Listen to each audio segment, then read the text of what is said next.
que vocês acham? Eu gosto de fazer perguntas, mas eu imagino que vocês já vão dar respostas que a gente já espera, que vê muito hoje nas redes sociais, né?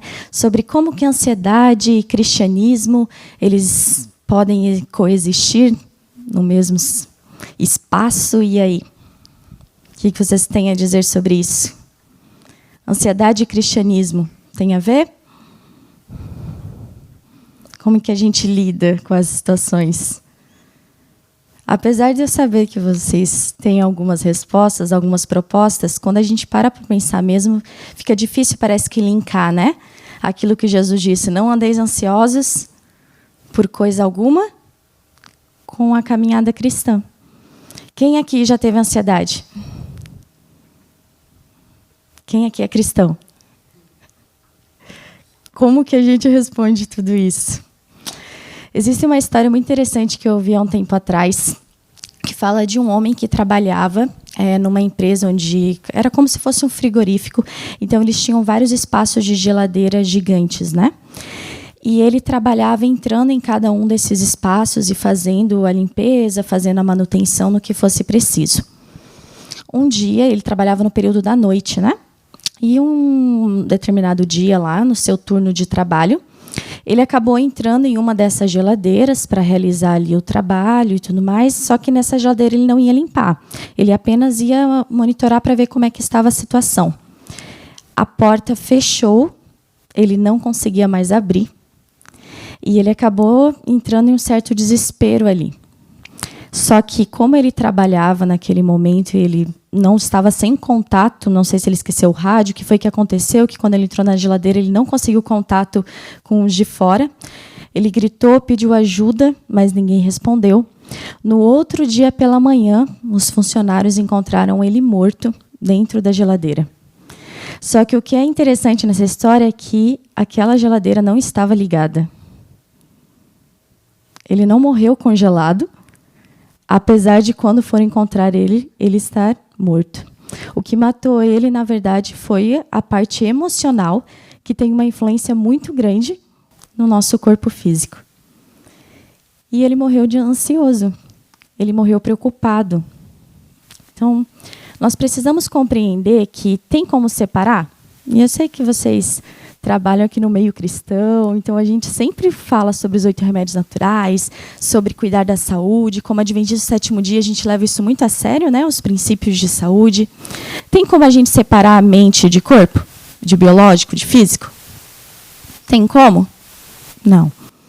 Hoje em dia, as pesquisas elas confirmam que quase 80% das doenças físicas elas são, na verdade, psicossomáticas, né? Que nós chamamos. Eu lembro de algumas pacientes que eu tive um tempo atrás, há quase 2 anos, que eu trabalhava naquela época no CTI cardiológico, e nós recebemos algumas jovens que estavam em crises altas, assim, uma delas até chegou a infartar, mas de taquicardia, coração acelerado, e não importava as drogas que a gente usava, estabilizava e elas voltavam em crises novamente. E ali, conversando, aí juntamos a equipe, né, toda, multidisciplinar, e não conseguimos chegar no que poderia estar causando aquilo. Por mais que a gente estivesse já realizando o tratamento, a gente precisava saber a causa para tentar uma cura.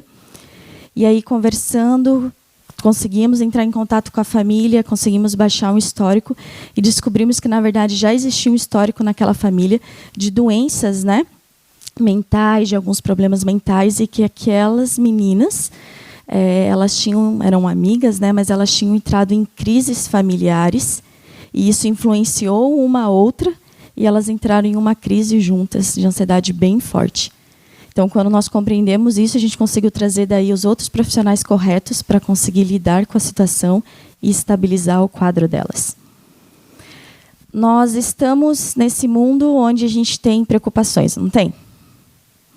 A guerra na Ucrânia, a gente estava conversando de os nossos PGs, né, Lincoln? A guerra na Ucrânia já passou, parece, apesar de não ter acabado, mas a gente não fala tanto nela, né? Mas no momento onde todas as mídias estavam falando sobre isso, o que aconteceu com a gente? Não parecia que a gente fazia parte dessa situação também? Né? Querendo ou não, ela ainda está influenciando, principalmente na economia em torno do mundo. Mas por falarmos tanto nisso, o que aconteceu? Naquela situação ali do início, a gente ficou preocupado junto.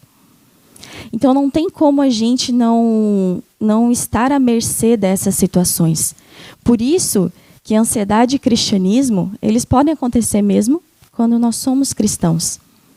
Mas o que Deus deseja para nós? Ele deixou já diversos tratamentos, principalmente para nós cuidarmos da nossa mente. E um deles está lá em Filipenses 4, a partir do versículo 8, que eu imagino que muitos de vocês conheçam, que diz assim: finalmente, irmãos, tudo que é verdadeiro, tudo que é respeitável, tudo que é justo, tudo que é puro, tudo que é amável, tudo que é de boa fama, se alguma virtude há e se algum louvor existe, seja isso o que ocupe o vosso pensamento. O que também aprendestes e recebestes e ouvistes e vistes em mim, isso praticai, e o Deus da paz será convosco. Não sei quantos aqui já passaram por uma situação de orar a Deus para a resolução de um problema e parece que você fica mais aflito com aquilo. Quantos? Ora e parece que o problema não é resolvido ou que fica sempre na nossa mente. A nossa mente, ela funciona com muito do que nós falamos, do que nós acreditamos, né? Vem através do pensamento. Então, nenhuma ação acontece se eu não pensei nela antes, mesmo que no presente momento eu tenha feito ela por impulso. E por isso que Ellen White comenta tanto, pela contemplação, vocês serão transformados. Porque aquilo que a gente contempla, aquilo que a gente passa tempo, aquilo que a gente fala, aquilo que a gente vê, é o que, querendo ou não, vai moldar as nossas atitudes.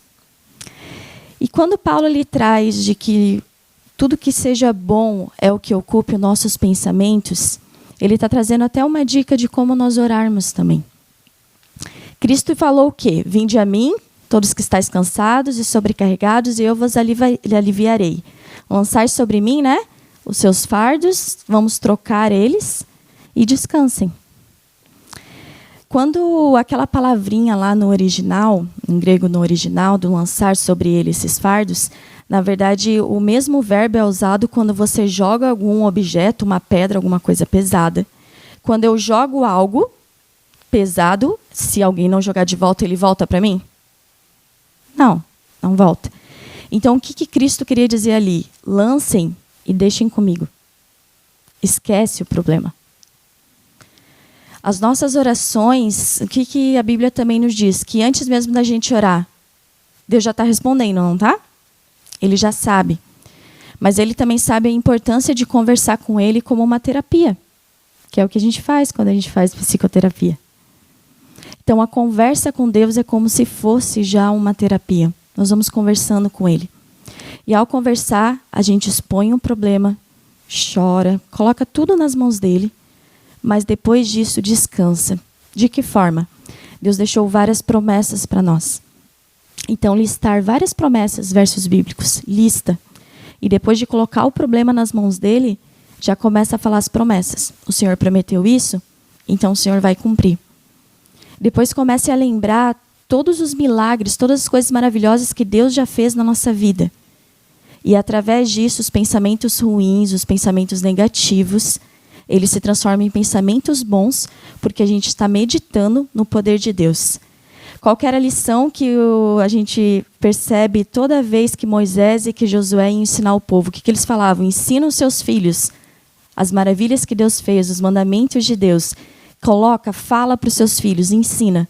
Porque quanto mais eles lembrassem das maravilhas de Deus, porque eles não tinham visto o Mar Vermelho abrindo e outras coisas, eles poderiam, então, realmente aumentar a sua fé e confiar quando viessem os problemas. Quando a gente faz isso e a gente entrega e as próximas orações são já de agradecimento porque Deus está respondendo aquilo, Deus vai começar a trabalhar no nosso coração para que a gente possa descansar mesmo, quando a resposta não vem da forma que nós queríamos ou no tempo que nós queríamos. E ao mesmo tempo agora a gente está com o coração pronto para ir ser uma bênção a outras pessoas. Então a gente precisa falar para as outras pessoas também de todas as maravilhas que Deus fez por nós. Pelo menos, eu acredito que uma coisa vocês têm para acreditarem em Deus. Certo? Vocês não têm um agradecimento para fazer para Ele? Além do fato de ter enviado Cristo para morrer na cruz por nós, mas na nossa vida, nas nossas experiências. E são essas experiências que durante a oração a gente precisa colocar, cultivar bons pensamentos, mesmo quando a situação está ruim. Porque Deus, Ele vai resolver tudo. Tem aquele texto que fala, né?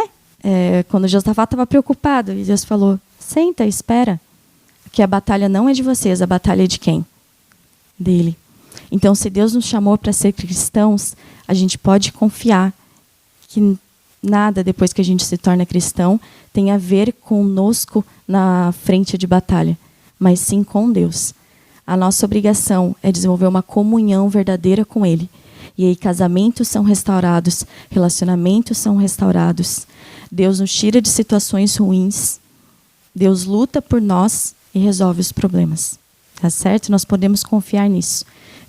Jesus está voltando e a situação a gente sabe que vai piorar. Mas que nós possamos confiar de verdade no plano dele, para o nosso estilo de vida, para que nós possamos, desde agora, já ter um pedacinho do céu na terra. Uma vida em abundância. Tá certo? Vamos orar então?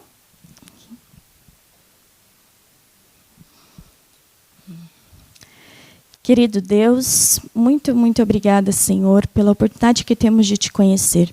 Muito obrigada também pela oportunidade que temos de ter um relacionamento contigo através da oração, do estudo da Bíblia, da contemplação na natureza e tantos outros momentos, ó Deus, onde podemos meditar no teu amor. Senhor, o Senhor já previa toda essa situação e deixou nas profecias para que nós soubéssemos que as coisas iam piorar. Mas nós, já te agradecendo agora também, nós pedimos o cumprimento da promessa feita na oração de Jesus, lá em João 17. Senhor, eu não peço que os tires do mundo, mas os livre do mal. Portanto, Senhor, se há ainda no nosso coração alguma mágoa, algum pesar, ou algum conflito que não sabemos como resolver, nos ajude, ó Deus, a meditar em Ti, confiar em Ti e entregar esse problema totalmente a Ti, e viver de acordo com os Teus princípios e com os Teus mandamentos. Nos conduz e nos dê sabedoria, principalmente nos nossos relacionamentos. Em nome de Jesus, amém.